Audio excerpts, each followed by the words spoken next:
لله وحده والصلاة والسلام على من لا نبي بعده أما بعد فأعوذ بالله من الشيطان الرجيم بسم الله الرحمن الرحيم وبشر الذين آمنوا وعملوا الصالحات أن لهم جنات تجري من تحتها الأنهار كلما رزقوا منها من ثمرة رزقا قالوا هذا الذي رزقنا من قبل وأتوا به متشابها ولهم فيها أزواج مطهرة وهم فيها خالدون صدق الله العظيم.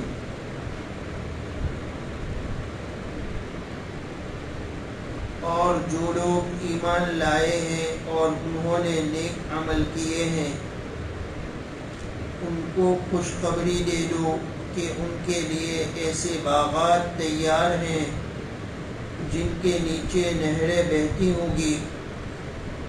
جب کبھی ان کو ان باغات میں سے کوئی پھل رزق کے طور پر دیا جائے گا تو وہ کہیں گے یہ تو وہی ہے جو ہمیں پہلے بھی دیا گیا تھا، اور انہیں وہ رزق ایسا ہی دیا جائے گا جو دیکھنے میں ملتا جلتا ہوگا، اور ان کے لیے وہاں پاکیزہ بیویاں ہوں گی اور وہ ان باغات میں ہمیشہ ہمیشہ رہیں گے. گزشتہ بھی میں نے ان آیات کے متعلق کچھ عرض کیا تھا. میں نے جو کچھ بتلایا تھا سب سے پہلے اس کا خلاصہ پیش کرتا ہوں.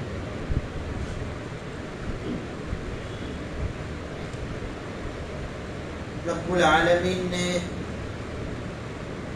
ایمان والوں کو خوشخبری دی، بشارت دی. وعملوا الصالحات کی قید کے ساتھ ایمان لا کر جو نیک اعمال کرتے ہیں ان کو ایسے باغات ملیں گے جو سدا بہار ہوں گے.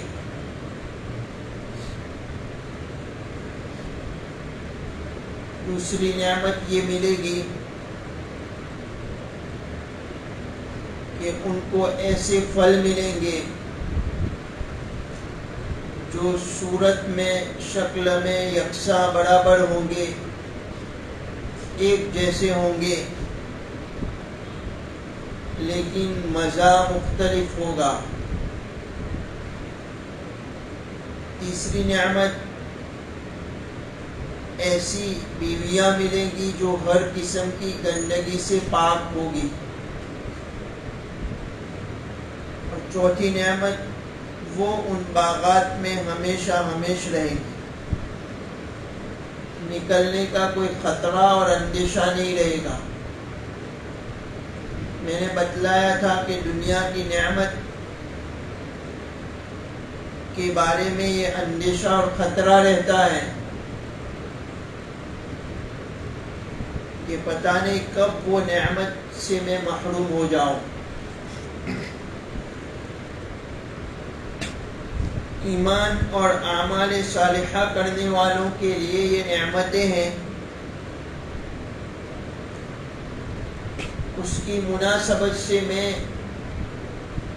ایمان کے متعلق کچھ عرض کر رہا تھا. میں نے بتلایا تھا کہ ایک ہے ایمان کا دعویٰ اور ایک ہے ایمان کی حقیقت.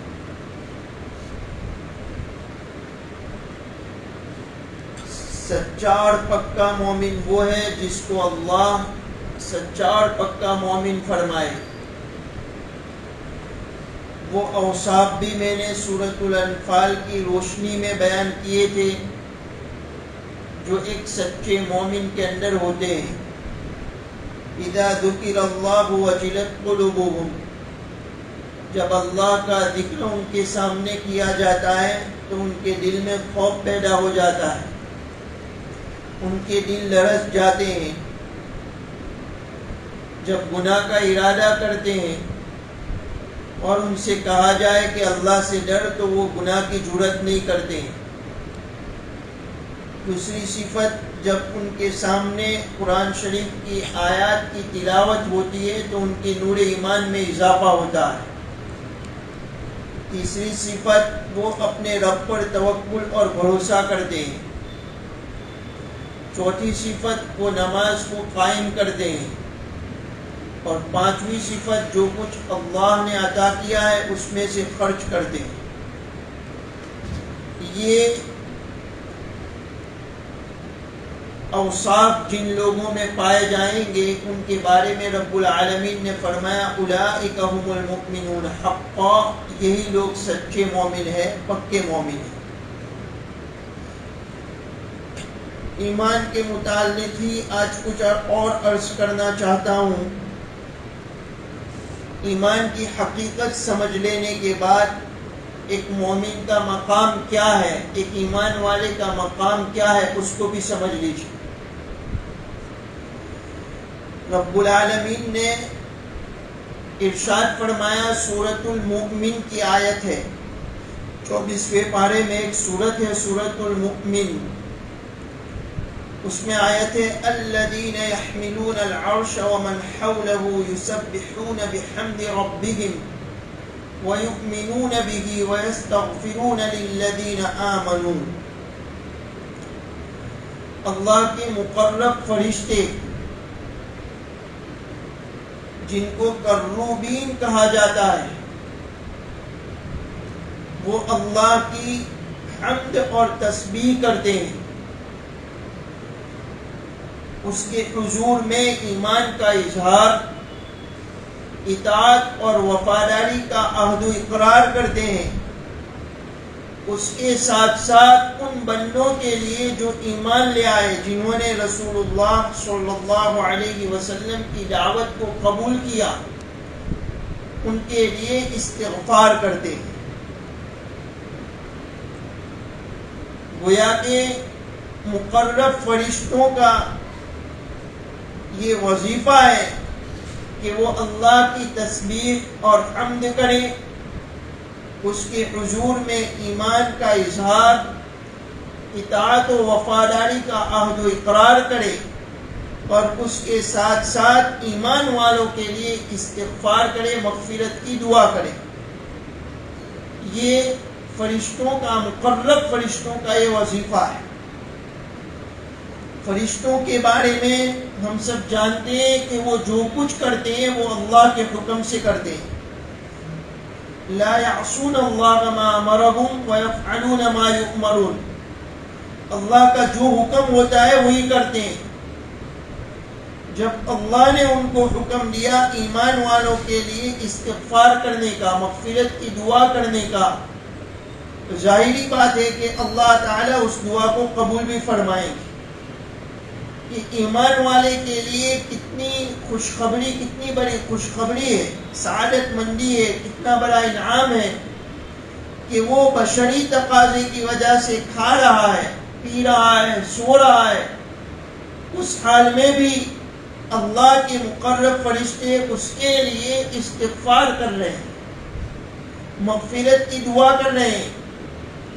وہ یہ بھی دعا کرتے ہیں ربنا وسعت كل شيء رحمتا وعلما، کہ ہمارے رب آپ کی رحمت سے ہر چیز فیضیاب ہوتی ہے اور آپ کا علم ہر چیز کو محیط ہے، کسی کا چھوٹا بڑا عمل آپ سے چھپا ہوا نہیں ہے. فاغفر للذین تابوا واتبعوا سبیلک وقہم عذاب الجحیم. آپ ان لوگوں کی مغفرت کر دیجئے جنہوں نے کفر، شرک اور دوسرے گناہوں سے توبہ کی اور شیطانی راہوں کو چھوڑ کر آپ کی راہ ہدایت کی اتباع کی، اور ان کو دوزخ کے عذاب سے بچا لیجئے. ربنا وأدخلهم جنات عدن التي وعدتهم ومن صلح من آبائهم وأزواجهم وذرياتهم إنك أنت العزيز الحكيم. وہ یہ بھی دعا کرتے ہیں کہ اے ہمارے رب، جن غیر فانی باغات کا آپ نے ان سے وعدہ کیا ہے، ان باغات میں ان کو داخل کر دیجئے، اور صرف ان کو نہیں، ان کے ماں باپ میں، ان کی بیویوں میں، ان کی اولاد میں جو اس کے لائق ہیں ان کو بھی داخل کر دیجئے. فرشتے ایمان والے کے لیے کیا دعا کرتے ہیں، کتنا اونچا مقام ہے ایک ایمان والے کا.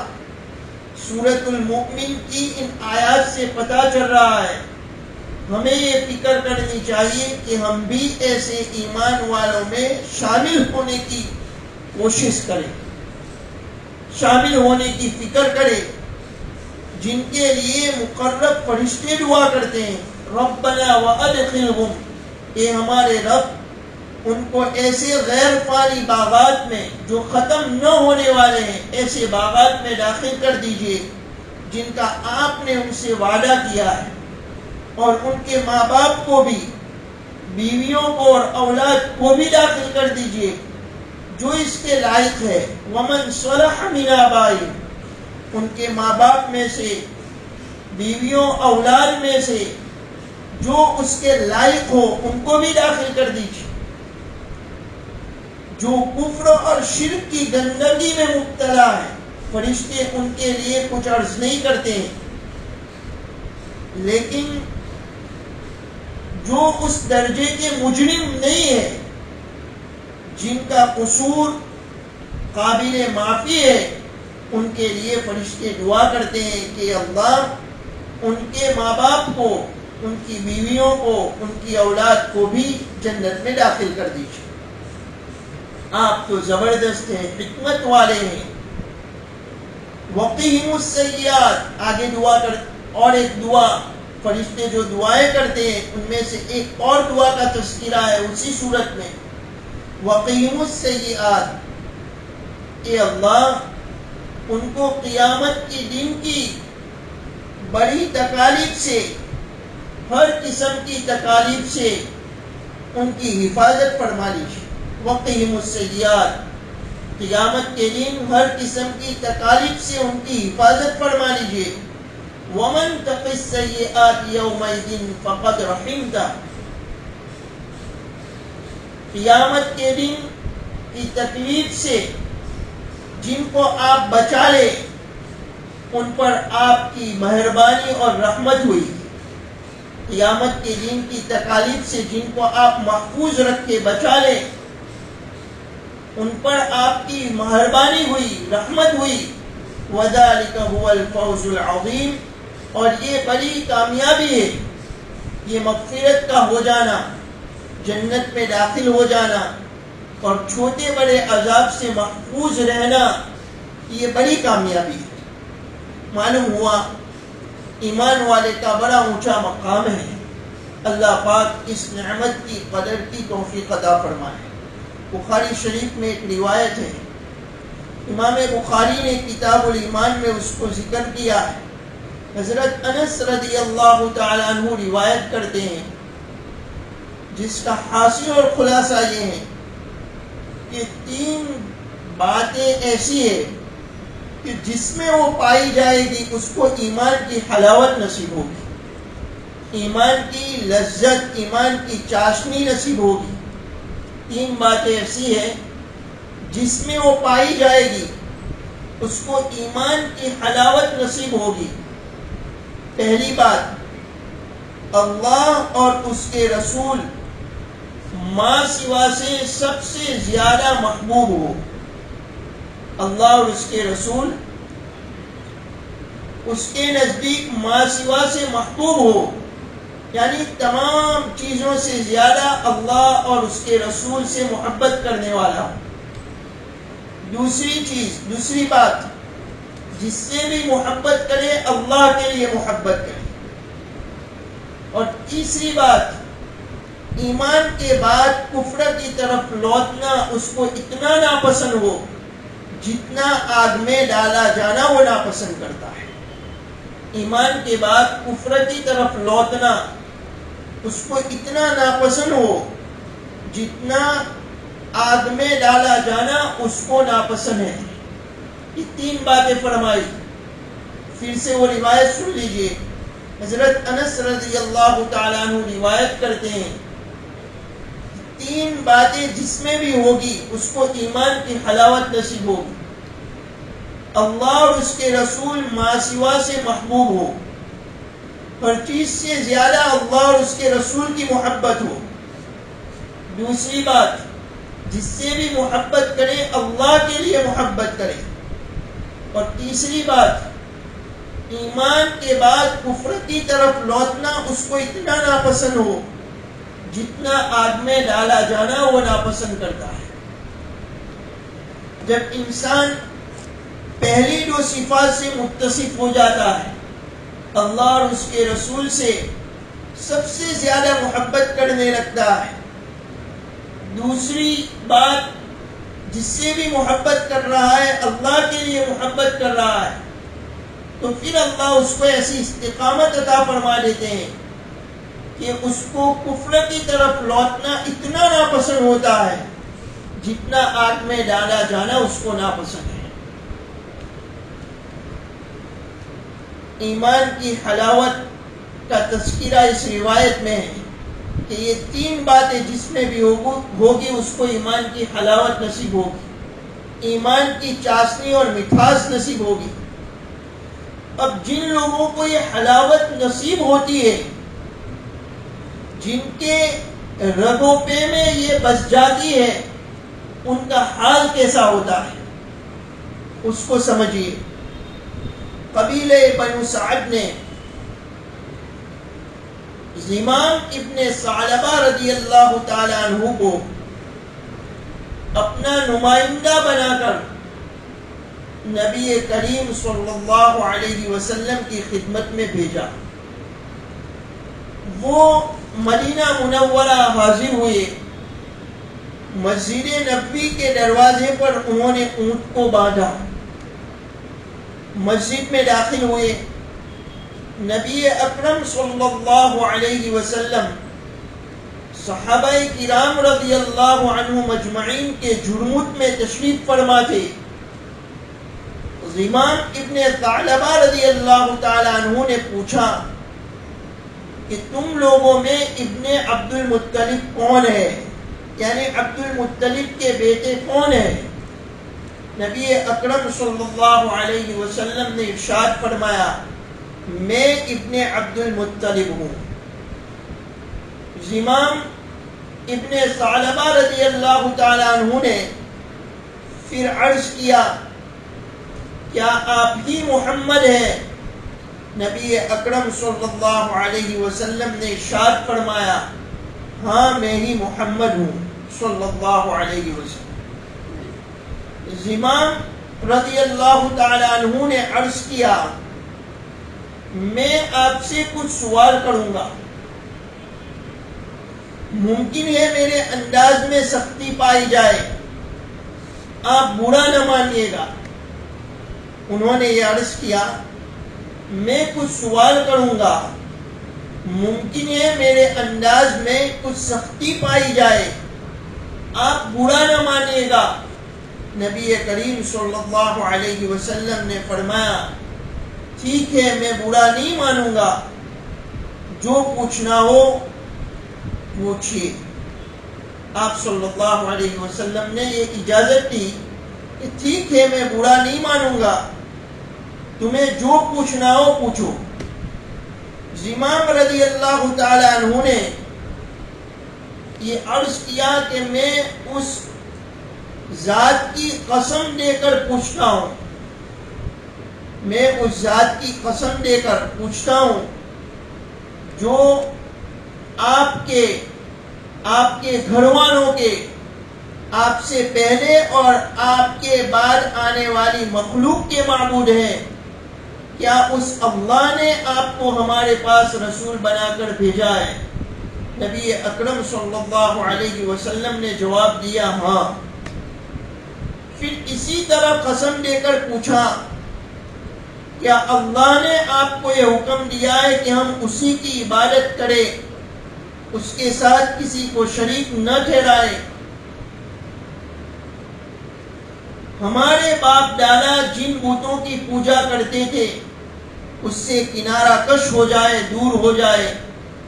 نبی کریم صلی اللہ علیہ وسلم نے ارشاد فرمایا بلا شبہ اللہ تعالی نے ہی مجھے یہ حکم دیا ہے، اللہ تعالی نے مجھے یہی حکم دے کر بھیجا ہے۔ آپ صلی اللہ علیہ وسلم نے اس کے جواب میں فرمایا بلا شبہ اللہ تعالی نے مجھے یہی حکم دے کر بھیجا ہے۔ اسی طریقے سے اور احکام کے متعلق اور احکام کے بارے میں نماز، زکوٰۃ، روزہ وغیرہ کے بارے میں انہوں نے تصدیق چاہی۔ جب ان کو اطمینان ہو گیا تو انہوں نے کہا کہ میں گواہی دیتا ہوں کہ اللہ کے سوا کوئی عبادت کے لائق نہیں اور محمد صلی اللہ علیہ وسلم اللہ کے رسول ہے، اور جو فرائض ہے میں اس کو بجا لاؤں گا، اس پر عمل کروں گا، اور جن چیزوں سے آپ نے منع کیا ہے اس سے میں پرہیز کروں گا، اور اس میں اپنی طرف سے کوئی کمی زیادتی نہیں کروں گا۔ نبی اکرم صلی اللہ علیہ وسلم نے فرمایا اگر یہ دو زلفوں والا سچا ہے تو ضرور جنت میں داخل ہوگا۔ ان کے بال بڑے تھے اور دو زلفیں لٹکا رکھی تھی، تو آپ صلی اللہ علیہ وسلم نے فرمایا اگر یہ دو زلفوں والا سچا ہے تو ضرور جنت میں داخل ہوگا۔ جب وہ اپنی قوم میں آئے تو انہوں نے کہا بئست اللات والعزی، لات اور عزیٰ کا ستیہ ناش ہو۔ تو قوم کہنے لگی کہ زمام، برس سے، جنون سے، کوڑی پن سے ڈرو۔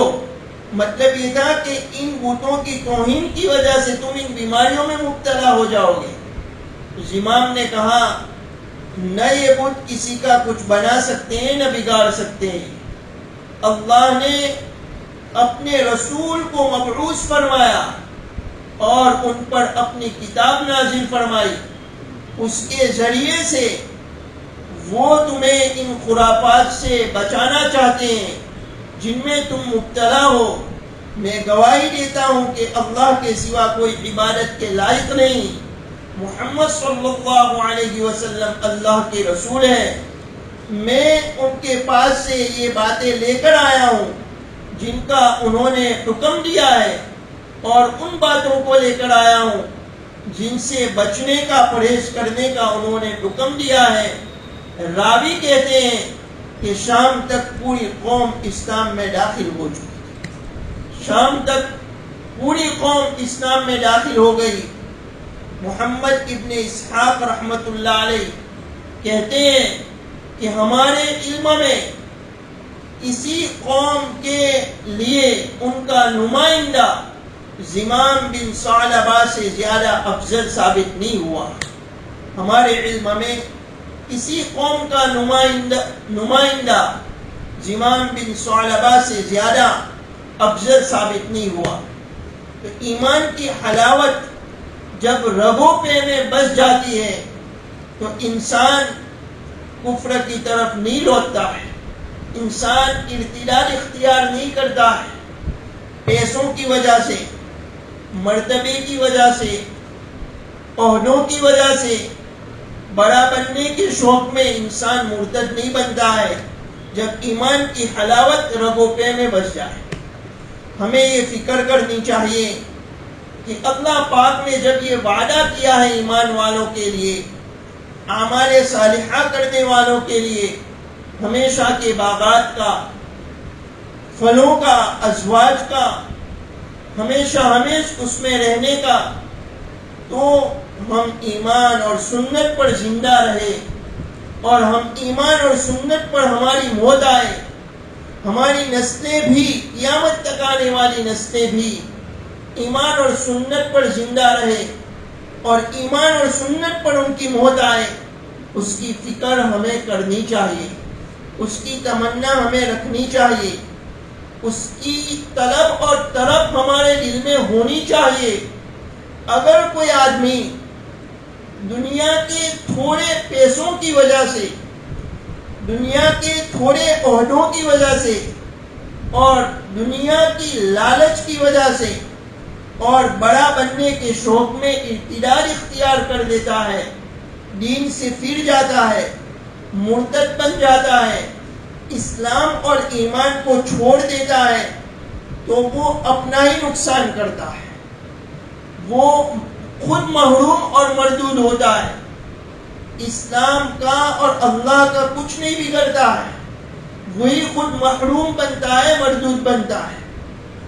سورہ مائدہ میں ایک آیت ہے، یا ایھا الذین آمنوا من یرتد منکم عن دینہ فسوف یأتی اللہ بقوم یحبهم ویحبونہ اذلۃ علی المؤمنین اعزۃ علی الکافرین یجاہدون فی سبیل اللہ ولا یخافون لومۃ لائم ذلک فضل اللہ یؤتیہ من یشاء واللہ واسع علیم۔ یہ آیت اس پس منظر میں نازل ہوئی، اس کا بیک گراؤنڈ کیا تھا؟ مدینہ میں نبی کریم صلی اللہ علیہ وسلم جب ہجرت فرما کر تشریف لے آئے، اس وقت بہت سے لوگ اسلام قبول کر کے آپ صلی اللہ علیہ وسلم کے حلقہ بگوش ہو چکے تھے، مسلمان ہو چکے تھے۔ کچھ لوگ جنہوں نے اسلام قبول کیا تھا لیکن ان کے اندر کفر چھپا ہوا تھا، منافقین، وہ دو قسم کے تھے۔ ایک تو کتر منافق جن کو مسلمانوں سے عناد اور بغض تھا، وہ عبداللہ ابن ابی ابن سلول اور اس کے ساتھی تھے۔ دوسرے وہ لوگ تھے جو اسلام سے زیادہ مفادات کو عزیز رکھتے تھے، جن کو اسلام سے زیادہ دنیاوی فائدے زیادہ محبوب تھے، زیادہ پسند تھے۔ وہ پہلی قسم کے منافقین کی طرح مسلمانوں سے عناد تو نہیں رکھتے تھے، لیکن اسلام سے زیادہ ان کو اپنے مفادات، دنیاوی فوائد زیادہ محبوب تھے، پسند تھے۔ یہ دوسری قسم کے منافقین تھے۔ تیسرا ایک گروہ اور جماعت سچے اور پکے مخلص مسلمانوں کی جماعت تھی، اور چوتھی جماعت یہود کی تھی جو مدینہ کی ارد گرد آس پاس کی بستیوں میں رہتے تھے۔ جب اسلام لوگوں نے قبول کر لیا اور لوگ مسلمان ہو گئے تو یہود کے حسد کے جذبات بھڑک اٹھے اور انہوں نے مسلمانوں کے خلاف سازشیں کرنا شروع کی، اور جو دوسری قسم کے منافق تھے جن کو مفادات زیادہ پسند تھے، وہ ان کے آلہ کار اور ایجنٹ بن گئے۔ اس پس منظر میں اور اس بیک گراؤنڈ، یہ بیک گراؤنڈ ہے ان آیات کا، یہ حالات تھے مدینہ منورہ میں۔ اس موقع پر یہ آیت نازل ہوئی، یا ایھا الذین آمنوا، ایمان والو، من یرتد منکم عن دینہ، تم میں سے جو کوئی اپنے دین سے پھر جائے گا، اسلام کو چھوڑ دے گا، تو اللہ کا اور اسلام کا کچھ نہیں بگڑے گا، وہ خود محروم اور مردود ہوگا۔ اللہ دین کی نصرت کے لیے ایسے لوگوں کو کھڑا کر دیں گے، یحبہم ویحبونہ، جن سے اللہ محبت کریں گے اور وہ اللہ سے محبت کریں گے۔ اذلۃ علی المؤمنین، مومنین کے لیے وہ نرم دل اور متواضع ہوں گے، نرم دل ہوں گے، مومنین کے سامنے وہ تکبر نہیں کریں گے، تواضع کرنے والے ہوں گے۔ اعزۃ علی الکافرین، دین کے جو دشمن ہیں، جو بغاوت کرنے والے ہیں، جو باغی ہیں، ان کے مقابلے میں وہ زور آور، سخت اور فولادی انسان ہوں گے۔ یجاہدون فی سبیل اللہ، اللہ کے راستے میں جد و جہد اور جانبازی کریں گے. ولا یخافون لومۃ لائم، اور کسی ملامت کرنے والے کی ملامت کی پرواہ نہ کریں گے. ذالک فضل اللہ یؤتیہ من یشاء، یہ ایمانی اوصاف کا عطا ہونا یہ اللہ کا فضل ہے. اللہ جن بندوں کو چاہتے ہیں ان اوصاف سے نوازتے ہیں. جو بندے ان اوصاف سے نوازے جاتے ہیں یہ اللہ کا فضل ہے. اللہ جن بندوں کو چاہتے ہیں ان اوصاف سے، ان خوبیوں سے نوازتے ہیں. واللہ واسع علیم، اللہ کے خزانے وسیع ہے، لامحدود ہے. کوئی آدمی اپنے کو انعام کا مستحق بنا لے تو اللہ اس کو بھرپور عطا فرماتے ہیں. اور اللہ علیم بھی ہے. ان اللہ جن کو عطا کرتے ہیں اور جس کو محروم کرتے ہیں وہ اندھادھن نہیں ہوتا ہے، بلکہ اللہ کے فیصلے علم محیط کی بنیاد پر ہوتے ہیں. اللہ علیم بھی ہے. خلاصہ یہ ہے کہ اللہ نے مجھے اور آپ کو، ہماری ماں بہنوں کو ایمان عطا کیا ہے.